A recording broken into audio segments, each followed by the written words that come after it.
Hey y'all, it's Amanda with Tap Mom and the Beg Brigade. I'm home. I'm home. What an ordeal this has been. John and I got to come home this afternoon. Of course, I'm not strings free home. I have 7 days of infusions of the medication to endure that I have to do here at home to complete my treatment of the medication resistant bacteria infection that had caused me to be septic to begin with, which will end this coming Tuesday. I have this midline installed in my arm to do that with. I don't know why I don't know what it was. I didn't know how to explain what it was called the other day or last night or whenever it was. I did my last video. Excuse me, my voice is a little hoarse.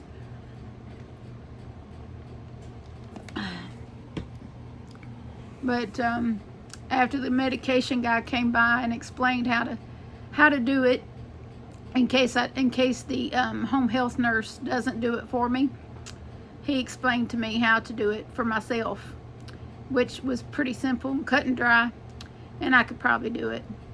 So I'm gonna have to have John's help a little bit because of the position of this thing. So I'll have to have him hold this or hold that or hold this steady while I do this kind of situation. But essentially the medicine is in this little ball, and I connect it to this, and when the ball is deflated, then that means it's infused. But I have to flush the line. I have to clean it with an alcohol swab first, and then flush it, and then connect the little ball, let the little ball do its thing, and then I have to flush it again, and then clean it with an alcohol swab again, and then cap it off. So it's a very specific process. So because of sanitation process, you had to keep everything. Plus, I mean, they gave me everything I need. I mean, they gave me gloves, they gave me the wipe, the little alcohol pads, they gave me the flushing stuff, everything I need. So my insurance company covered almost everything except for about 20% of what I needed, and they're gonna bill me for that, and so no big deal. It's about $100, so I can manage that. And guy said that they don't get in a big hurry to bill me for that. That I got plenty of time to put a little back at a time, and have it, for when I do actually get the bill. So I'm not gonna, allow myself to stress over that at this time. But for those of you that don't know what happened to me, on March 25th, I went in for kidney stone removal surgery. This was to be a routine surgery. I have had this surgery before, at least 2 times before, if not more, because I've had kidney stones on and off for over 20 years.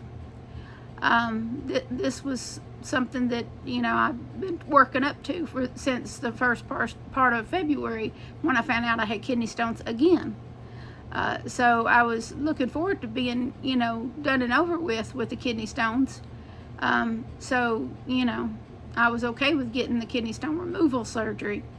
So I went in that morning, and then I came home after the surgery. I was extremely sore because they did both sides. They did both kidneys.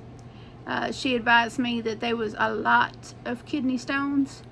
I was pretty out of it, so she called my oldest son and told him some information that he later relayed to me about needing to change one of my mental health medications because the side effect was causing the kidney stones. So I will be doing that because I didn't know that. I didn't know that it was causing that, but that's another story in another video entirely.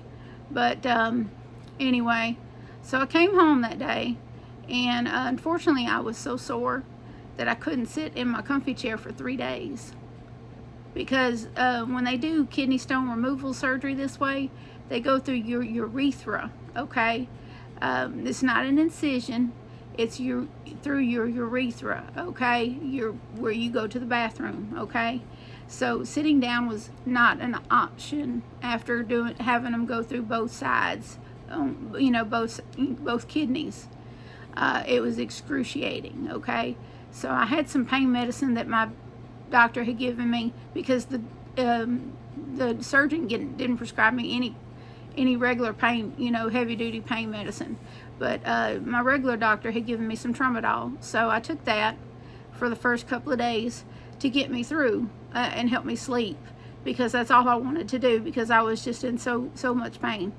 And so I slept for like 2.5, 3 days. And about the 4th day, I thought I should be feeling better, right? Because I've been through this before, and by the 4th day, I'm like really feeling a ton better. And I wasn't. I was just feeling rotten, like half dead kind of rotten, like stumbling around. And then and on top of that, I'd been having alternating between fever and chills, and that's really not like me at all.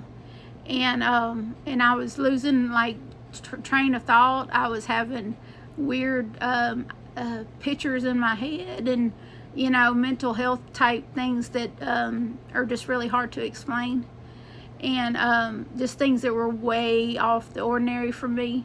And it just kept getting worse and worse and worse. And then it was hurting to go to the bathroom, and I was guzzling water, but it just didn't seem to be helping. And I have a lymphedema in my legs, and my left leg looked like a raisin. And that's in the 10 years that I've had lymphedema, that's never ever happened. It's like something was inside of me wicking the moisture out of my body. And I was just like, I had many other symptoms, but just too many to name on here. And I'd been talking to my friend Amy over at Hooked on Wish and Crochet, and she has done some medical type jobs, sitting with elderly and things like that. So she has some medical knowledge. And then I was talking to Eva, of course, and they were both, please go in, please go in, please go to the doctor, please go to the doctor. And I was going to wait just a little longer, and I was sitting here, and this big voice in my head just said, go now. And we know who that voice is, right? I know who that voice was. That voice was God, okay? That voice was God, and that was Friday. And so I told John, I said, let's just get a bag together, because we don't know what's going to happen. I said, let's get the chargers, let's fix you some sandwiches, let's put some snacks in the bag. I said, whatever we can think of, we just stick in there. Of course, I didn't think hairbrush. Why do I need a hairbrush? So went all that time without a hairbrush. Ergo why my hair looks like El Crapo in those videos. No hairbrush. Anyway, there's a lot of things I forgot to put in the bag. But we put, the bare essentials in the bag that we could manage overnight. We did not anticipate what was going to happen. So my van was sitting in the driveway with a flat on it. And not that I was in any physical or mental shape to drive. I was not. Will was at work, and I said, well, let's just order us a lift.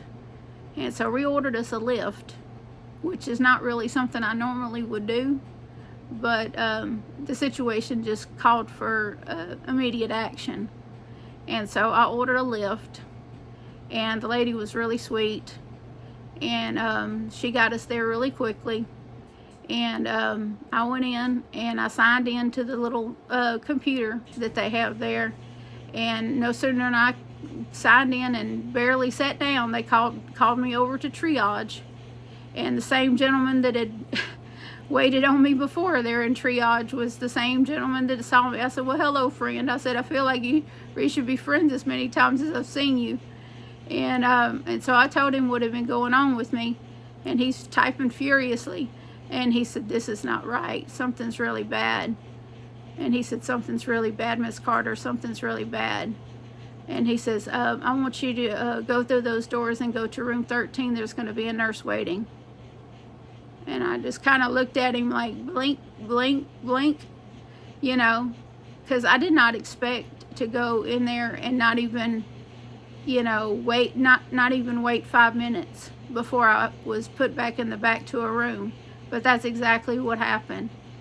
And so I went to the back, and the nurse says, "Can you pee in a cup for me?" And I said, "I can try." And because I had just went before I went to the, hospital. And so I went to the bathroom and come back with as much as I could give her. And she says, "That's plenty. We can work with that." And then before I knew it, somebody was next to me taking my blood. And then before I knew it, somebody come in there and did a COVID test on me. And then before I knew it, somebody was in there doing a EKG. And then not too long after that, they took me for a CT scan. And I mean, they just like all over me, And within a matter of 2 hours, the doctor come in and he said, "Miss Carter," he said, "I am so sorry that you're back in here." And I told him, that I'd had the surgery, and and I thought I was going to be okay. And I said, "But I just couldn't recover." I said, no matter how much, I allowed, I drank tons of water, and I said, it just seemed to just be wicking away from me. And I said, I just could not see my head above water. And he said, "You're septic." And I said, "What?" And he said, "Yeah, I have to admit you." He said, "Or you're going to die." And I was like, oh my God.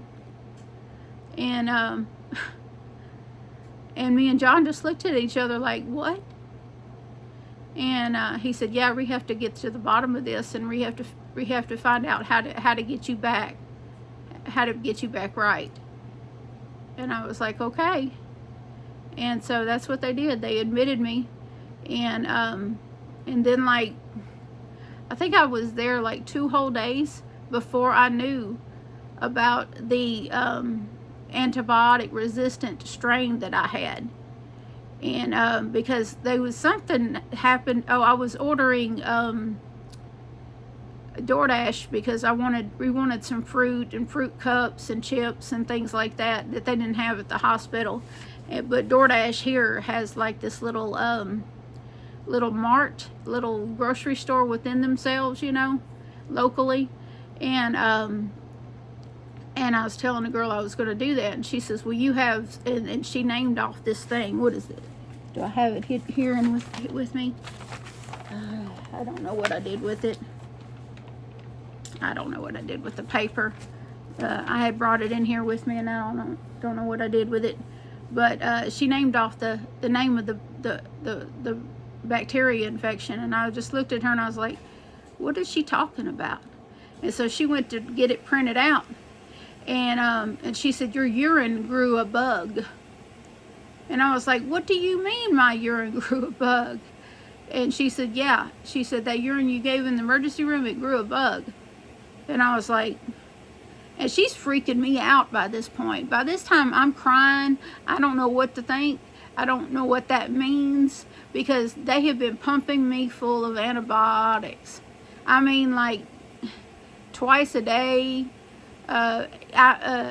Intravenous antibiotics I've been getting. So, and now she's told me that none of that meant anything. Meant nothing. Didn't touch it. My virus laughed at it. And I was like, oh my God. And she says, there's going to be an infectious disease doctor come talk to you. And I was like, oh my gosh, an infectious disease doctor. Never in my life have I been through anything like this. This was scary, because I keep my hygiene clean, when you know what I mean? I'm not the best housekeeper in the world, but my hygiene is always good, you know. So you being told you have a antibiotic resistant bacteria infection, you're freaking out. Okay, so how do I get rid of this bug? How do you know, you just have your brain is going, okay, what do we do? What do we do? What do we do? And so in walks one of the most beautiful men I have ever seen in my entire life. I kid you not. And I don't even remember the man's name. I know he was from the infectious disease department. And he looked like he just walked out of GQ magazine. And oh my God. And he looked me dead in my eye, and he said, Miss Carter. And he talked with a Puerto Rican accent. And he says, how did we get here? And so I told him everything that I just described to y'all, you know, the surgery and how I didn't, you know, how I felt and how I ended up at the ER and everything. And he says, well, he says, I figured out what will get rid of your bug. And we're going to treat you with that. And we're going to get you better. I was like, thank you very much. And he says, don't worry, don't worry. And I said, by this time I hadn't asked him where he was from. I was just enjoying looking at him. Even though I mostly prefer girls, but he was eye candy, okay? But and he looked like his shirt was he was just fixing to rip right out of that shirt. But he said, I'm from Puerto Rico, and he smiled, and he had the most whitest teeth you ever saw against this most tannest face. And I was like, oh, it's very nice. And he says, thank you, and then he just walks out, you know. But he looked me in the eye the entire time he was talking to me. So he not only looked good, he had integrity on top of that. So, you know, it's just like, my goodness gracious, he's smart, and he has integrity, and he looks so good. But I was like, yep, and he's probably tired of people telling him that. But anyway, so, and then they, you know, then some of them, I think some of the nurses were a little confused about the new medication that they were using to treat the bug. I'm going to just refer to it as the bug, because that's what they called it. I think they thought that there was a pill form of this medication. There is not. And they just kept telling me, well, when they get it good enough, you know, get it down enough, then they'll, you know, switch you to pill form and let you go home. And I was like, okay. And so I held on to that for some days. And then one of those doctors come in, and he burst my bubble and told me that there was not a pill form of that medication, and that it could only be given intravenously, infused. And I was like, oh, Lord. And he said, so we'll have to figure out, you know, can you do this at home, if we can get the medicine paid for by your insurance, yada, yada, yada. And so that took a couple of days, and that's what happened. My insurance paid for the medication, minus a copay, and then my Medicare and everything also paid for some home health care to come help me do everything and check up on me, and which allowed me to come home. So after several days, and then of course I got to do this protocol, this special, you know, antibiotic, bug killing antibiotic protocol for until this coming Tuesday. So and then they'll take out the this line here from my arm, and then this coming Tuesday I'm going to the urologist. I have a urologist appointment in the morning to have the stents taken out. So I know some of y'all are wondering, did I still have the stents in? Yes, I still have the stents in from the kidney stone removal surgery. So yes, I still have those stents in. And they will take them out at the office when I go. I was told by one of the urologist people that it was like a 30-second process. They go in with a little camera and and they're out, and I'm done. So, and I believed him because he looked me in my eye, and he didn't, have any motives to tell me any different. So, we're good there. But, of course, excuse me.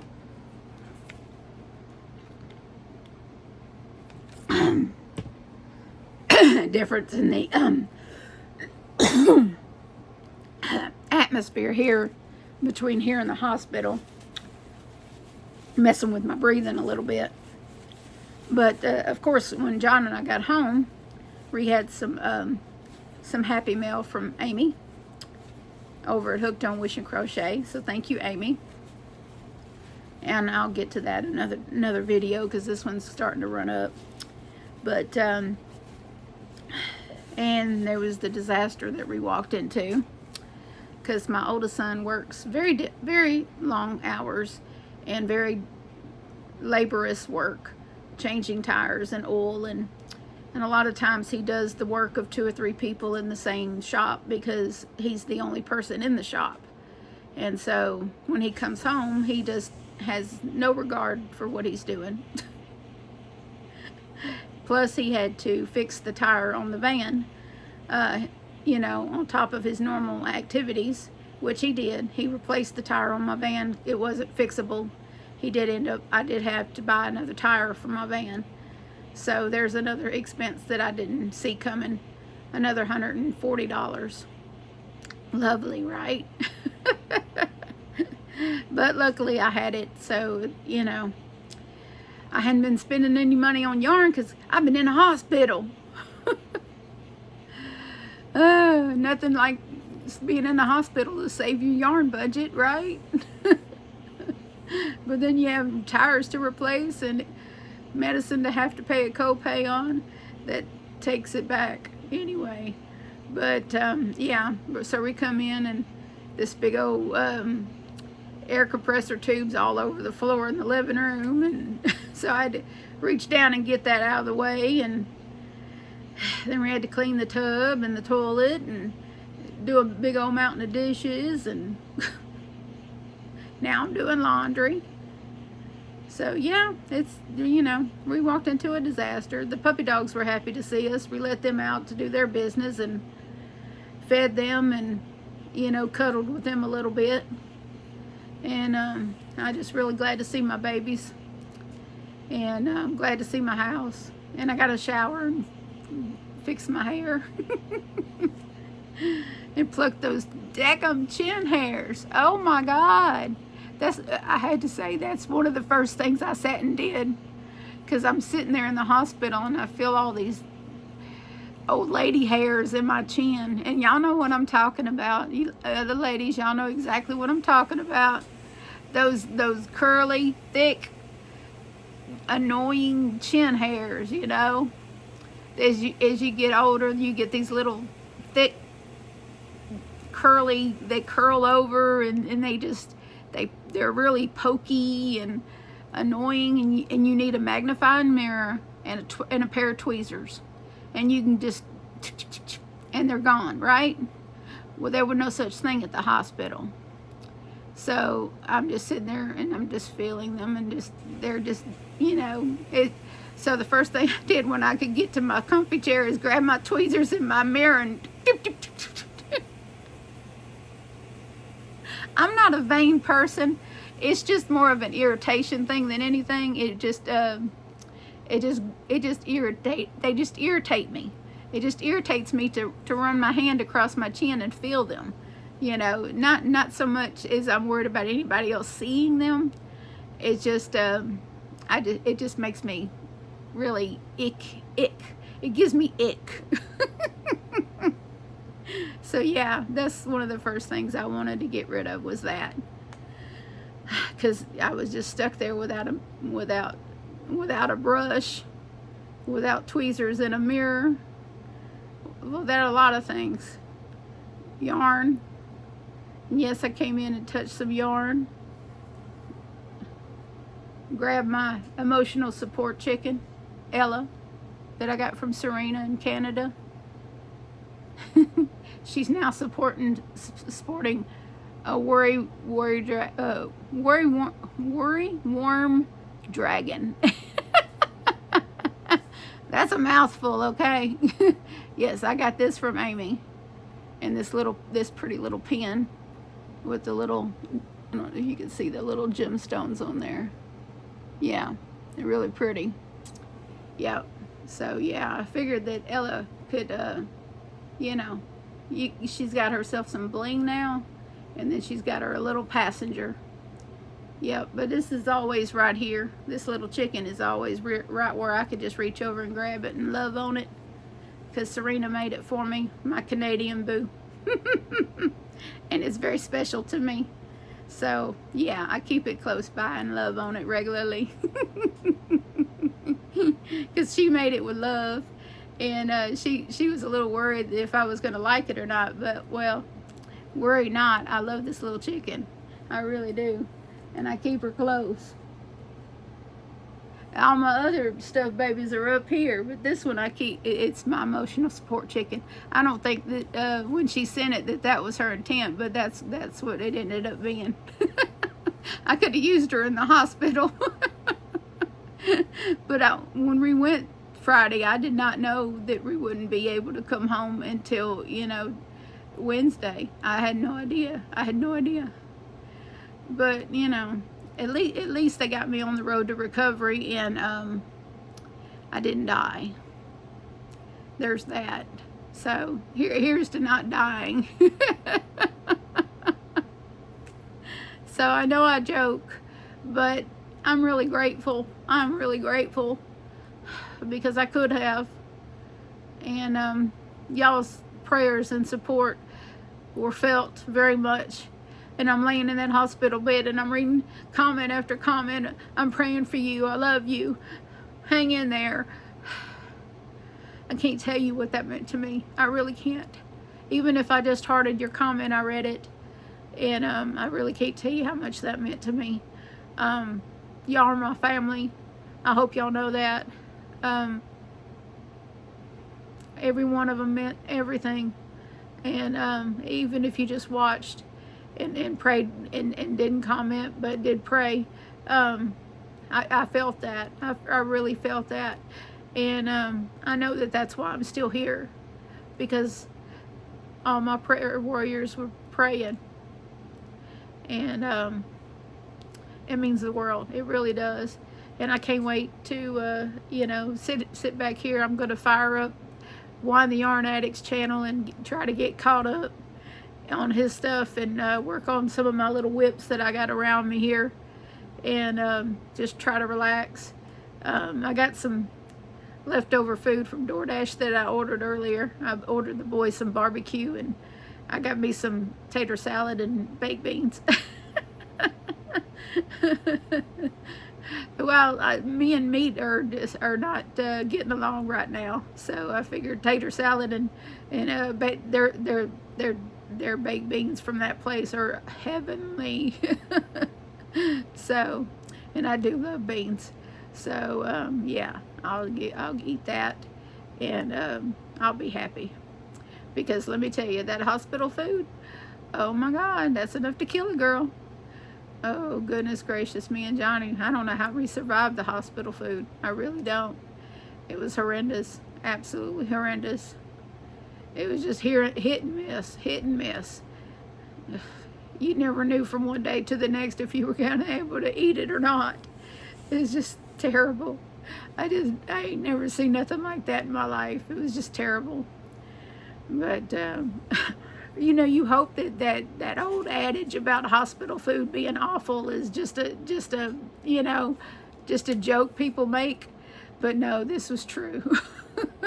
This was true. Whoever is there cooking that kitchen needs to be fired. Fired. They need to hire somebody's grandma to go cook. They really do, because maybe they'll get some good food. Because whoever's doing the cooking, it don't care anything about anything.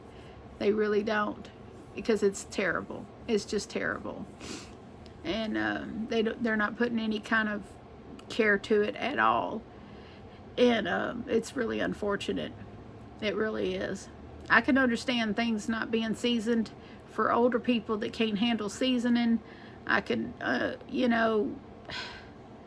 understand there not being, sweet stuff because of people's diabetes. But when something tastes like dirt, like you threw it on the floor and rolled it around and picked up dirt and then put it back on the plate, when it tastes like dirt, there's a problem. There's just a problem. But just ugh. So no. I mean, how do you mess up broccoli? How do you mess up broccoli? I took one bite of that broccoli and I spit it back out and put it back on, it just put it in a napkin and it said, nope. And I love broccoli. So, yeah, there's a problem. But, no. Nope. If we could have packed our own sandwiches for the week, if there would have been a mini fridge in that hospital room, we would have had Will bring us some sandwich stuff. We just needed a mini fridge in the hospital room, that's all. And then we would have had Will bring us, what we needed for the week. And we would have been fine. We might have been able to stay. No. But anyhow, well, that's my update. And I'll bring you some more information in the next day or two. We're just going to try to catch up on laundry and housework and dogs. These dogs need a bath so bad. So bad. Hopefully the weather holds up warm and Johnny can get out there and give them a bath with the water hose, because that's how we normally do it. We bathe them with Dawn dishwashing soap because it kills fleas the best. And he takes the water hose and sits out there in a folding chair and bathes them with that water hose and Dawn dishwashing liquid. Works like a charm. And then he lets them in the back door and I rub them down with the towels. Teamwork. Hopefully we can manage that sometime this week, because let me tell you, those boys smell bad. And we need to get rid of some fleas. And then Axel needs to get to the vet soon because he's allergic to flea saliva. And every year we had to take him to get him a steroid shot to keep it, because he loses patches of hair if we don't. Big old patches of hair all over his body because of the flea saliva. It's really terrible. But that's something we're used to. Every year we have to take him to the vet and get him his steroid shot and get him their Bravecto. And Bravecto works for 3 months. And it's really good. It's really the best flea prevention and that you can really buy for your dogs. It's not cheap. No, it's not cheap. But it's the best you can buy. It really is. But you had to get it from the vet. Anyway, I'll let y'all go. 33 minutes.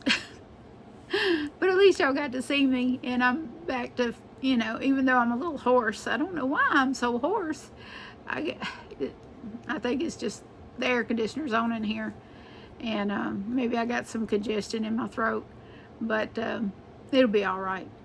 But I love y'all so much, and so does Jesus. And please remember to adopt, don't shop. Your best friend's waiting on you at the shelter or the rescue.